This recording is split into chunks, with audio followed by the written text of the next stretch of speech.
दिवाकर नमस्तुभ्यं प्रभाकर नमोऽस्तु ते। सप्ताश्वरथमारूढं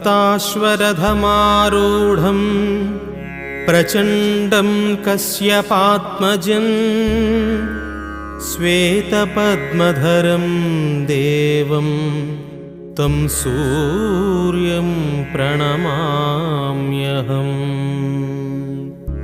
लोहितं रथमारूढं सर्वलोकपितामहं महापापहरं देवं तं सूर्यं प्रणमाम्यहम्। त्रैगुण्यं च महासूरं ब्रह्मविष्णुमहेश्वरं महापापहरं देवं